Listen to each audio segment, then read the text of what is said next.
Government of India act 1919 Bharat ਸਰਕਾਰ ਦਾ ਕਾਨੂੰਨ 1919। इस गवर्नमेंट ऑफ इंडिया एक्ट 1919 का दूसरा नाम है Montague Chelmsford reforms 1919। Montague Chelmsford सुधार 1919।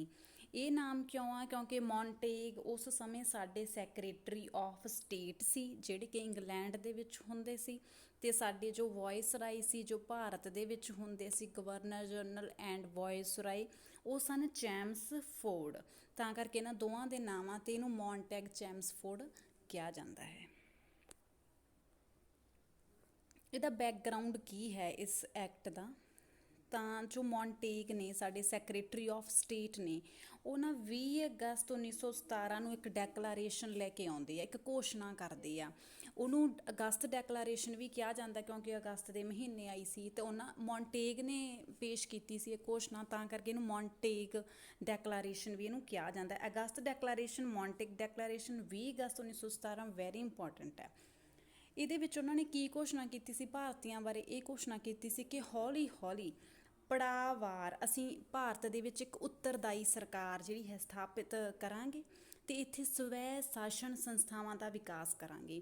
ਕਿਵੇਂ? ਕਿਉਂਕਿ ਜਿਹੜੀਆਂ ਵੀ ਵਿਭਾਗ ਬਣੇ, ਜਿੰਨੇ ਵੀ ਡਿਪਾਰਟਮੈਂਟ ਹੈਗੇ ਨੇ ਪ੍ਰਸ਼ਾਸਨ ਦੇ, ਉਹਨਾਂ ਵਿੱਚ ਭਾਰਤੀਆਂ ਦੀ ਗਿਣਤੀ ਵਧਾਵਾਂਗੇ। ਠੀਕ ਹੈ। ਅਤੇ ਉਸ ਤੋਂ ਬਾਅਦ ਇਹ ਇੰਡੀਆ ਆ ਜਾਂਦੇ ਨੇ। ਇੰਡੀਆ ਦੇ ਵਿੱਚ ਆ ਕੇ ਇਹਨਾਂ ਨੇ ਦੌਰਾ ਕੀਤਾ ਭਾਰਤ ਦਾ, 5 ਮਹੀਨੇ ਰਹੇ ਇੱਥੇ। ਇਹ ਨਵੰਬਰ 1917 ਦੇ ਵਿੱਚ ਇੱਧਰ ਆਏ ਅਤੇ 1918 ਦੇ ਵਿੱਚ ਇੱਕ ਇਹਨਾਂ ਨੇ ਹੋਰ ਰਿਪੋਰਟ ਤਿਆਰ ਕੀਤੀ ਹੈ ਭਾਰਤ ਦੇ ਹਾਲਾਤਾਂ ਦਾ ਜਾਇਜ਼ਾ ਲੈ ਕੇ, ਇੱਥੋਂ ਦੇ ਲੋਕਾਂ ਨਾਲ, ਇੱਥੋਂ ਦੇ ਨੇਤਾਵਾਂ ਨਾਲ ਮਿਲ ਕੇ। ਉਹ ਜਿਹੜੀ ਰਿਪੋਰਟ ਇਹਨਾਂ ਨੇ ਪੇਸ਼ ਕੀਤੀ ਉਹ 1918 ਦੇ ਵਿੱਚ ਪੇਸ਼ ਕੀਤੀ। ਉਹਨੂੰ ਉਹਨਾਂ ਨੇ ਨਾਮ ਦਿੱਤਾ ਮੌਂਟਫੋਰਡ, ਜਿਹੜੀ ਹੈਗੀ ਹੈ ਘੋਸ਼ਣਾ ਮੌਂਟਫੋਰਡ। ਮੌਂਟਫੋਰਡ ਕਿਵੇਂ? ਮੌਂਟ ਇਹਨਾਂ ਦੇ ਨਾਮ ਦਾ, ਫੋਰਡ ਚੈਮਸਫੋਰਡ ਦੇ ਨਾਮ ਵਾਲਾ, ਮੌਂਟਫੋਰਡ ਘੋਸ਼ਣਾ। ਅਤੇ ਜਦੋਂ ਉਹ ਘੋਸ਼ਣਾ ਆਉਂਦੀ ਹੈ ਉਸ ਤੋਂ ਬਾਅਦ ਰੌਲਟ ਬਿੱਲ ਆ ਜਾਂਦੇ ਆ। ਰੌਲਟ ਬਿੱਲਾਂ ਦੇ ਵਿਰੋਧ ਵਿੱਚ ਫਿਰ ਇੱਕ ਹੜਤਾਲ ਹੁੰਦੀ ਹੈ ਵਿਸ਼ਾਲ ਪੱਧਰ 'ਤੇ ਮਹਾਤਮਾ ਗਾਂਧੀ ਦੀ ਅਗਵਾਈ ਦੇ ਵਿੱਚ 8 ਅਪ੍ਰੈਲ 1919 ਨੂੰ। ਅਤੇ ਫਿਰ ਜਲ੍ਹਿਆਂਵਾਲੇ ਬਾਗ ਦਾ ਵੀ ਸਾਕਾ ਹੋ ਜਾਂਦਾ 13 ਅਪ੍ਰੈਲ 1919 ਨੂੰ। ਤਾਂ ਇਹ ਸਾਰੇ ਜਿਹੜੇ ਹੈਗੇ ਨੇ ਕਾਰਨ ਬਣਦੇ ਆ 1919 ਦੇ ਐਕਟ ਦੇ ਆਉਣ ਦਾ।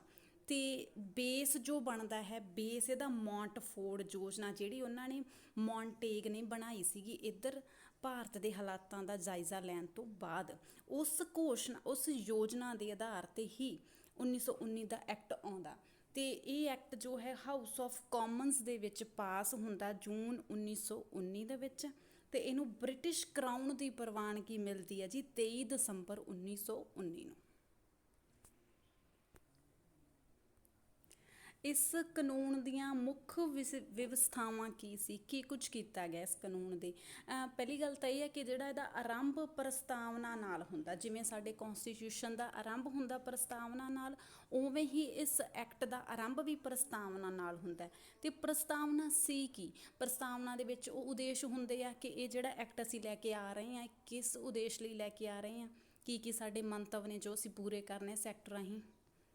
ਅਤੇ ਇਹ ਜਿਹੜਾ ਪ੍ਰਸਤਾਵਨਾ ਬਣਾਈ ਸੀ, ਇਹ ਜਿਹੜੀ ਮੌਂਟੇਗ ਨੇ ਘੋਸ਼ਣਾ ਦਿੱਤੀ ਸੀ ਨਾ ਅਗਸਤ ਡੈਕਲਾਰੇਸ਼ਨ 20 ਅਗਸਤ 1917 ਨੂੰ, ਉਹੀ ਘੋਸ਼ਣਾ ਨੂੰ ਹੀ ਪ੍ਰਸਤਾਵਨਾ ਬਣਾਇਆ ਗਿਆ ਸੀ। ਇੱਕ ਤਾਂ ਇਹ ਇਹਦਾ ਵਿਵਸਥਾ ਹੈ। ਦੂਜਾ ਇਹਦੇ ਵਿੱਚ ਜੋ ਕੀਤਾ ਗਿਆ ਨਾ, ਸੈਪਰੇਸ਼ਨ ਆਫ ਪਾਵਰਸ ਕਰਤੀ, ਸ਼ਕਤੀਆਂ ਦੀ ਵੰਡ ਕਰਤੀ ਕੇਂਦਰ ਦੇ ਵਿੱਚ ਅਤੇ ਪ੍ਰਾਂਤਾਂ ਦੇ ਵਿੱਚ।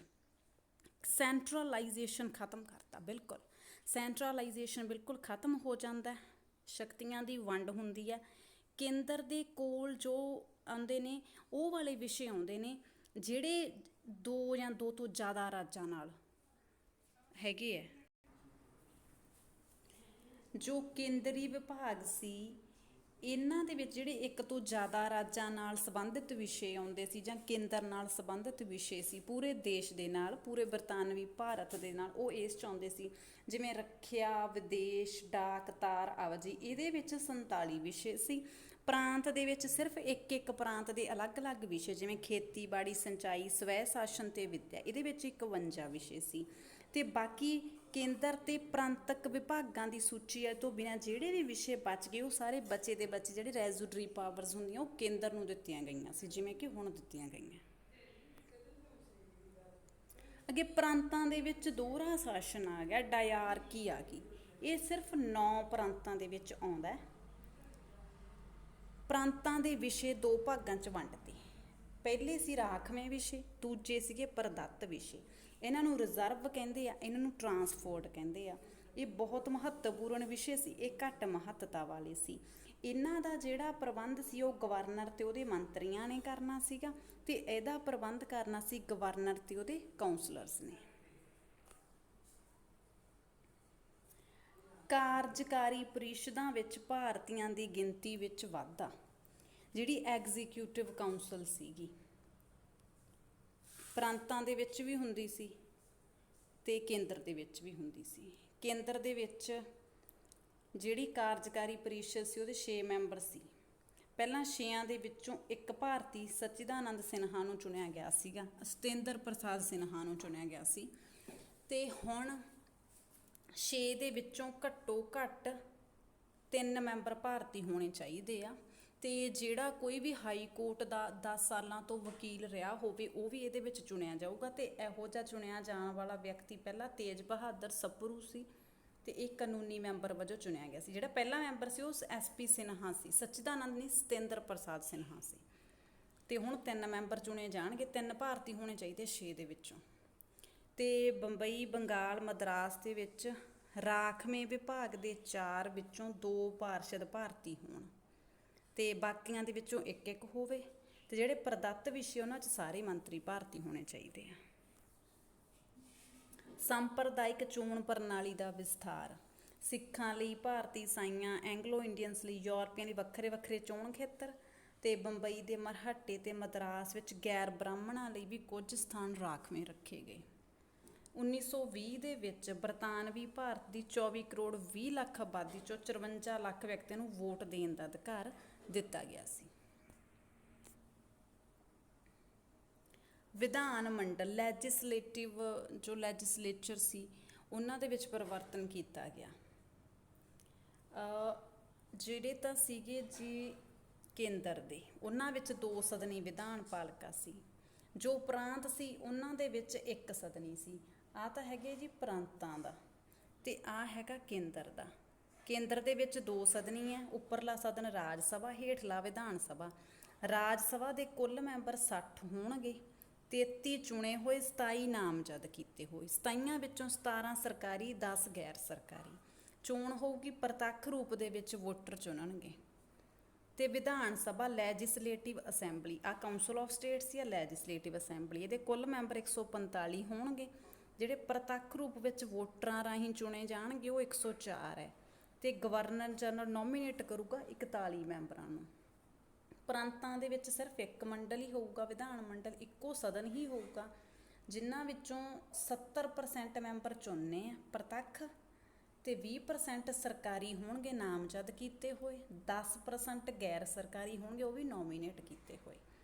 ਤੇ ਮਿਆਦ ਜਿਹੜੀ ਕੇਂਦਰੀ ਸਭਾ ਰਾਜ ਸਭਾ ਸੀ ਉਹਦੀ 5 ਸਾਲ ਮਿਆਦ ਹੈ, ਤੇ ਵਿਧਾਨ ਸਭਾ ਦੀ 3 ਸਾਲ ਮਿਆਦ ਹੈ। ਵਿਧਾਨ ਮੰਡਲਾਂ ਦੇ ਜਿਹੜੇ ਮੈਂਬਰਾਂ ਦੀ ਚੋਣ ਕਰਨੀ ਸੀ, ਜਿਹੜੀ ਪ੍ਰਤੱਖ ਰੂਪ ਵਿੱਚ ਵੋਟਰਾਂ ਨੇ ਚੁਣਨੀ ਸੀ, ਉਹਨਾਂ ਲਈ ਚੋਣ ਖੇਤਰ ਅਲੱਗ-ਅਲੱਗ ਨਿਰਧਾਰਿਤ ਕੀਤੇ ਗਏ ਸੀ। ਇੱਕ ਤਾਂ ਸਾਂਝੇ ਚੋਣ ਖੇਤਰ ਸੀ, ਇੱਕ ਸੰਪਰਦਾਇਕ ਸੀ, ਤੇ ਇੱਕ ਵਿਸ਼ੇਸ਼ ਚੋਣ ਖੇਤਰ ਸੀ। ਭਾਰਤੀ ਹਾਈ ਕਮਿਸ਼ਨਰ ਦੀ ਨਿਯੁਕਤੀ, ਇਹ ਨਵੀਂ ਪੋਸਟ ਆਈ ਸੀਗੀ। ਪਹਿਲੀ ਵਾਰ ਇੰਗਲੈਂਡ ਦੇ ਵਿੱਚ ਭਾਰਤ ਦੇ ਹਾਈ ਕਮਿਸ਼ਨਰ ਦੀ ਪਦਵੀ ਦੀ ਵਿਵਸਥਾ ਕੀਤੀ ਗਈ। ਇਹਦਾ ਕੰਮ ਕੀ ਸੀ? ਇੱਕ ਤਾਂ ਜੋ ਭਾਰਤ ਲਈ ਇੰਗਲੈਂਡ ਦੇ ਵਿੱਚ ਕੋਈ ਵੀ ਵਸਤੂ ਖਰੀਦਣੀ ਸੀ ਉਹਦਾ ਇਹਨੇ ਪ੍ਰਬੰਧ ਕਰਨਾ ਸੀ, ਤੇ ਭਾਰਤ ਦੇ ਉਹ ਵਿਦਿਆਰਥੀ ਜਿਹੜੇ ਇੰਗਲੈਂਡ ਵਿੱਚ ਪੜ੍ਹਦੇ ਸੀ ਉਹਨਾਂ ਦੀਆਂ ਵਿਸ਼ੇਸ਼ ਲੋੜਾਂ ਵੱਲ ਵਿਸ਼ੇਸ਼ ਧਿਆਨ ਦੇਣ ਦਾ ਇਹਦਾ ਕੰਮ ਸੀ। ਇਹ 2 ਕੰਮ ਭਾਰਤੀ ਹਾਈ ਕਮਿਸ਼ਨਰ ਦੇ ਸੀਗੇ। ਤੇ ਇਹਦੀ ਨਿਯੁਕਤੀ ਕਰਦਾ ਸੀ ਭਾਰਤ ਦਾ ਗਵਰਨਰ ਜਨਰਲ, ਤੇ 6 ਸਾਲ ਦੇ ਲਈ ਇਹਦੀ ਨਿਯੁਕਤੀ ਹੁੰਦੀ ਸੀ। ਪਹਿਲਾ ਭਾਰਤੀ ਹਾਈ ਕਮਿਸ਼ਨਰ 1920 ਦੇ ਵਿੱਚ ਬਣਦਾ ਹੈ। 1919 ਦੇ ਐਕਟ ਰਾਹੀਂ 20 ਦੇ ਵਿੱਚ ਬਣਿਆ, ਤੇ ਭਾਰਤ ਦਾ ਪਹਿਲਾ ਹਾਈ ਕਮਿਸ਼ਨਰ ਬਣਿਆ ਕੌਣ ਸੀ? Sir William Meyer. Sir William Meyer 6 ਸਾਲ ਦੇ ਲਈ। ਭਾਰਤ ਸਕੱਤਰ ਸੰਬੰਧੀ ਪਰਿਵਰਤਨ ਕੀਤੇ ਗਏ ਆ। ਪਹਿਲਾਂ ਭਾਰਤ ਸਕੱਤਰ ਦੀ ਤਨਖਾਹ ਭਾਰਤ ਦੇ ਖਜ਼ਾਨੇ 'ਚੋਂ ਦਿੱਤੀ ਜਾਂਦੀ ਸੀ, ਪਰ ਹੁਣ ਉਹ ਇੰਗਲੈਂਡ ਦੇ ਖਜ਼ਾਨੇ ਵਿੱਚੋਂ ਦਿੱਤੀ ਜਾਊਗੀ। ਉਹਦੇ ਜਿਹੜੇ ਮੰਤਰੀ ਹੁੰਦੇ ਸੀਗੇ 1858 ਦੇ ਐਕਟ ਦੇ ਅਨੁਸਾਰ ਜੇ ਸੈਕਟਰੀ ਆਫ ਸਟੇਟ ਦਾ ਜਿਹੜਾ ਪਦਵੀ ਦੀ ਵਿਵਸਥਾ ਕੀਤੀ ਗਈ ਸੀ, ਤੇ ਇਹਦੇ 15 ਮੈਂਬਰਾਂ ਦੀ ਕੌਂਸਲ ਦੀ ਵੀ ਵਿਵਸਥਾ ਕੀਤੀ ਗਈ ਸੀ। ਇਹਨਾਂ ਦੀ ਤਨਖਾਹ ਭਾਰਤ ਦੇ ਖਜ਼ਾਨੇ 'ਚੋਂ ਜਾਂਦੀ ਸੀ, ਬਰਤਾਨਵੀ ਭਾਰਤ ਦੇ ਖਜ਼ਾਨੇ 'ਚੋਂ। ਪਰ ਹੁਣ 1919 ਦੇ ਐਕਟ ਨਾਲ ਜਿਹੜੀ ਇਹਨਾਂ ਦੀ ਤਨਖਾਹ ਦਿੱਤੀ ਜਾਊਗੀ ਉਹ ਇੰਗਲੈਂਡ ਦੇ ਖਜ਼ਾਨੇ 'ਚੋਂ ਹੀ ਦਿੱਤੀ ਜਾਊਗੀ। ਤੇ ਭਾਰਤੀ ਪ੍ਰਸ਼ਾਸਨ ਉੱਪਰ ਜਿਹੜਾ ਭਾਰਤ ਸਕੱਤਰ ਦਾ ਕੰਟਰੋਲ ਸਿਰਫ ਪ੍ਰਾਂਤਾਂ ਦੇ ਵਿੱਚ ਘਟਾਇਆ ਗਿਆ ਸੀ। ਪ੍ਰਾਂਤਾਂ ਦੇ ਵਿੱਚ ਭਾਰਤ ਸਕੱਤਰ ਦਾ ਜਿਹੜਾ ਕੰਟਰੋਲ ਸੀ ਉਹ ਘੱਟ ਕੀਤਾ ਗਿਆ ਸੀ। ਪਹਿਲਾਂ ਇਹਦੇ ਮੈਂਬਰਾਂ ਦੀ ਗਿਣਤੀ 15 ਹੁੰਦੀ ਸੀ, ਹੁਣ ਕਰਤੀ ਸੀ 3 ਤੋਂ 12, ਘੱਟ ਤੋਂ ਘੱਟ 3 ਤੇ ਵੱਧ ਤੋਂ ਵੱਧ 12। ਤੇ ਇਹਨਾਂ ਦਾ ਕਾਰਜਕਾਲ ਵੀ ਘਟਾਤਾ। ਪਹਿਲਾਂ ਕਾਰਜਕਾਲ 7 ਸਾਲਾਂ ਦਾ ਸੀ ਤੇ ਹੁਣ 5 ਸਾਲਾਂ ਦਾ ਕਰ ਦਿੱਤਾ ਗਿਆ ਸੀ। ਇਹਦੇ ਨਾਲ ਨਾਲ ਇਹਨਾਂ ਦੀ ਤਨਖਾਹ ਵੀ ਵਧਾ ਦਿੱਤੀ ਗਈ ਸੀ। ਪਹਿਲਾਂ 1000 ਪਾਉਂਡ ਸੀ, ਹੁਣ 1200 ਪਾਉਂਡ ਕਰਤੀ ਸੀ। ਕਾਰਜਕਾਲ ਘਟਾਤਾ, ਤਨਖਾਹ ਵਧਾਤੀ ਤੇ ਗਿਣਤੀ ਵੀ ਘਟਾਤੀ ਸੀ। 3 ਤੋਂ 12 ਹੀ ਰਹਿ ਗਏ ਸੀ ਹੁਣ।